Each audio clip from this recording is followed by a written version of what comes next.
Hey, good morning folks. Vic here for thepracticalprepper.com.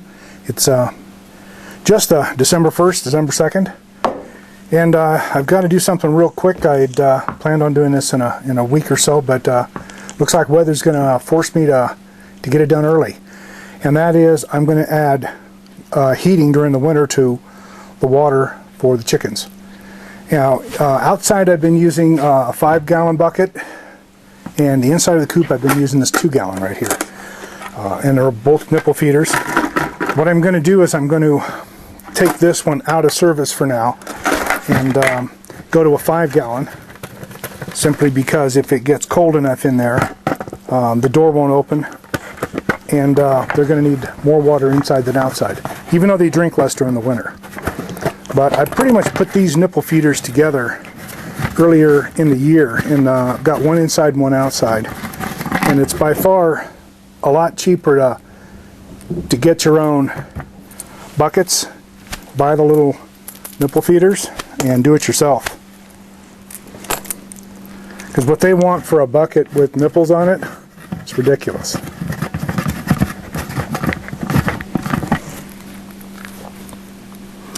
So tomorrow, well, today our high is 67.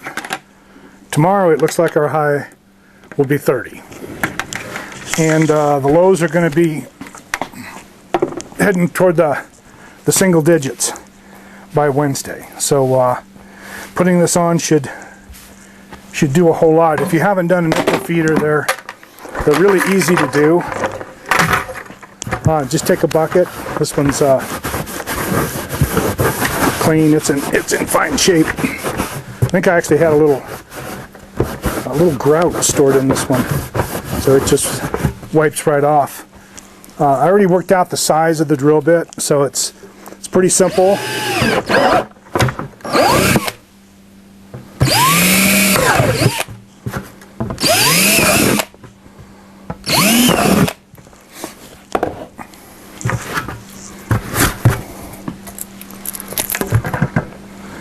And then these are the threaded type. They've got a little seal on them. So if you drill the right size hole, this one happened to be 11/30 seconds, and goes in there nice and snug.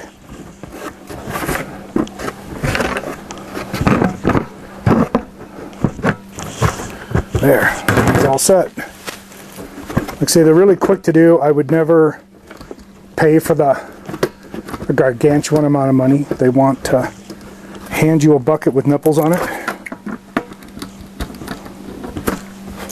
I actually asked the feed store person how much their markup was on it.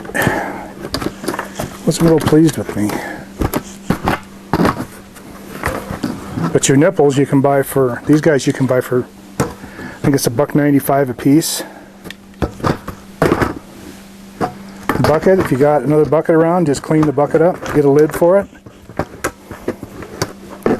and you're in business. The other thing is, if you're going to use a lid on the bucket, which we do just because I don't want sediment, I don't want anything else getting in their water. It's bad enough, it's bad enough every day or every week how much stuff actually gets in there. But I don't want it to be any worse, so I definitely put a lid on it. But what you'll have to do with a lid is you're going to have to drill a couple holes. What I would do is probably drill slightly smaller. Go over here just a 1/4-inch bit.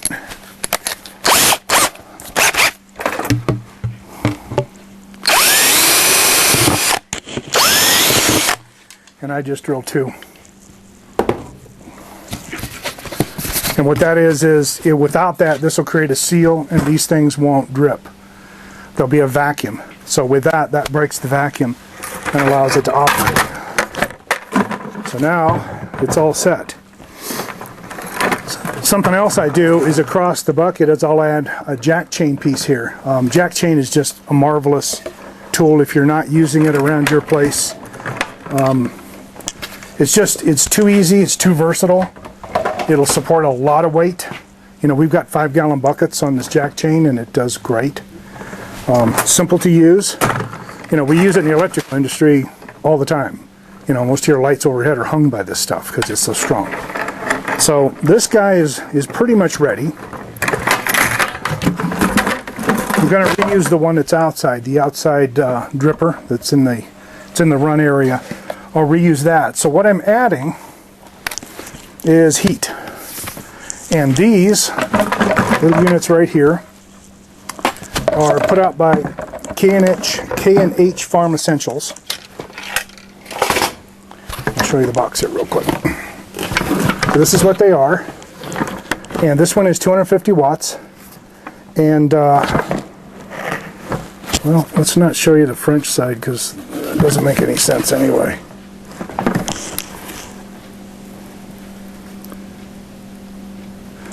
Okay, and here's the one thing to really look for. It can be used in plastic or metal buckets. Now this one is 250 watts. It's the smallest size that they make. They make, I think it goes to 5, 750 thousandths, and then they go into 1500 and 2000. And you know, that you might need for a stock de-icing tank. Like if you've got a big horse trough. If you got a cattle trough, you're definitely going to have to go bigger. But I think 250 watts is fine. So 120 is only a little 2 amps. And I'm putting in cord. Now these you can make floating or not floating. The way they come, they will float. And I don't know that I really want them floating. I'm more interested in making sure I have heat closer to the nipple. What these tend to do is they'll freeze around the envelope. So the top will freeze, the sides will freeze a little bit, and the nipples will actually get like ½ inch of ice down here. So what I want to do is guard against the ice. So I'm going to make these so that they don't float. And according to the instructions, and again, I haven't used these, so I'm just seeing how they go. The ones I was specifically looking for are the ones that that can go in plastic buckets. So now it will sit in just like that, with this cage removed, which was the floaty part. And yeah, do not use extension cords. Yeah, my butt. Who in the world doesn't use extension cords for this stuff? So many disclaimers, it's not even funny.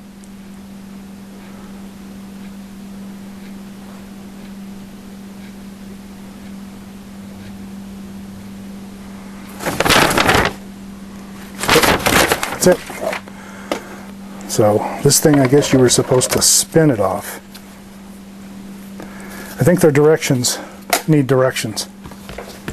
Okay, so this one should be pretty much ready. This is the one that's going to go in the coop. So this will sit in the bottom. And then this comes, there it is, comes with a hook. And so what this allows you to do is to bring the cord up the side of the bucket here.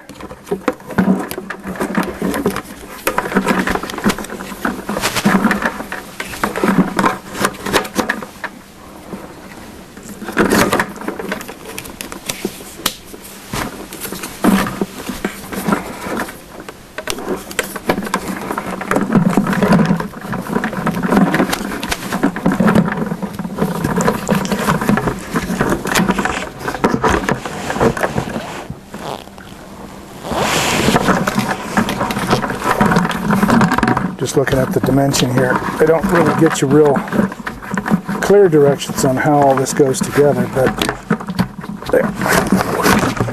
Okay, now with that on the side, it sits on the bottom pretty well.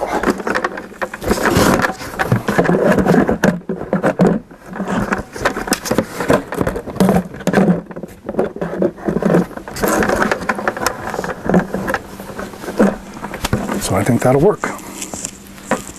So now I think the only thing that I'm going to want to do with this is to cut a small notch right here where this cord's going to come out.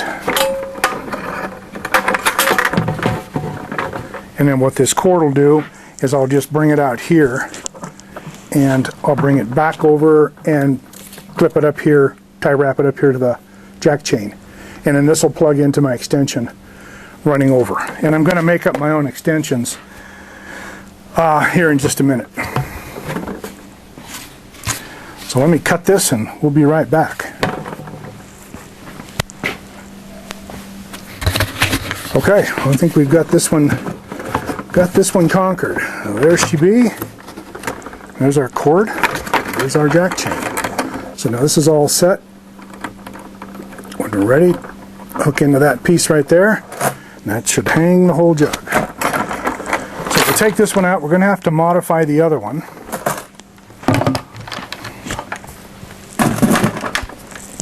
So what I'm basically using is just I went down to the hardware store, and for 16 gauge 3 conductor SO cord, they want about 90 cents a foot. Well, if you figure that you need 50 feet, that's $50. This was prepackaged cord, $13. So we're going to use,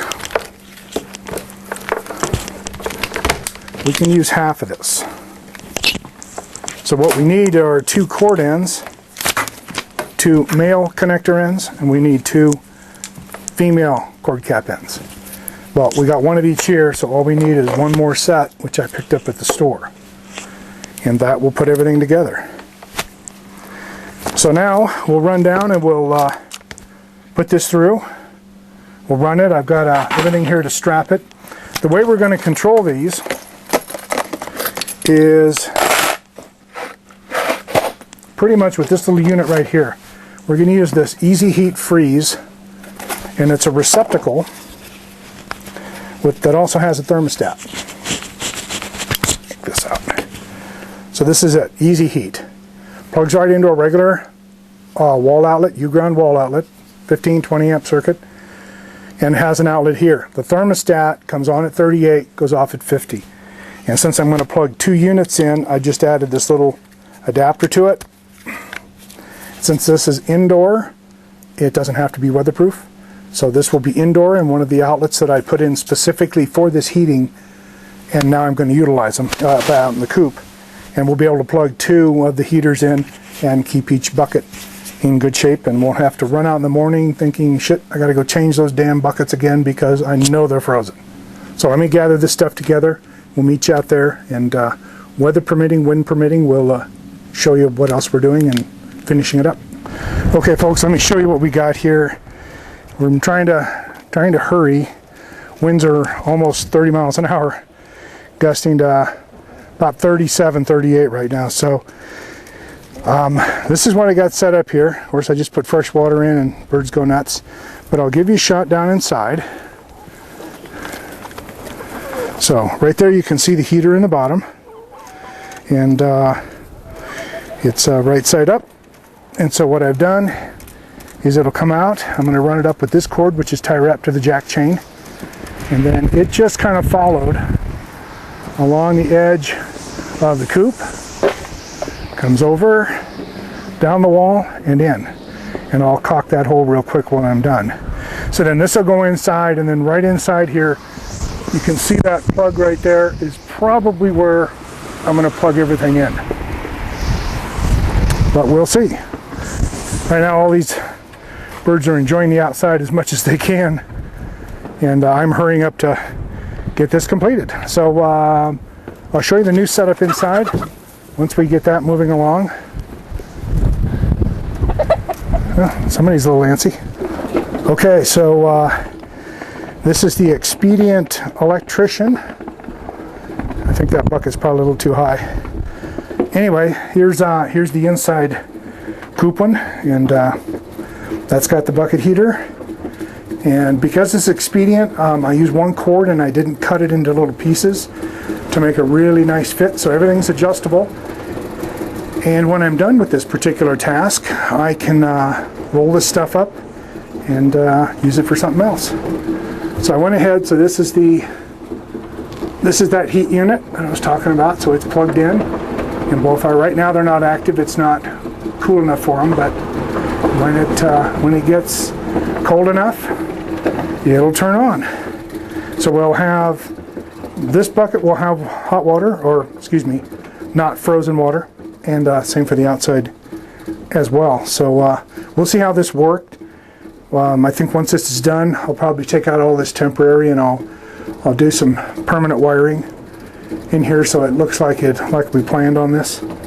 And that way next season when we put the heaters back in the buckets. It'll be quick and easy, not doing this while the storm's just about on our lap. So that's it for now. If you like it, make some comments. If you don't bother. Okay, see ya.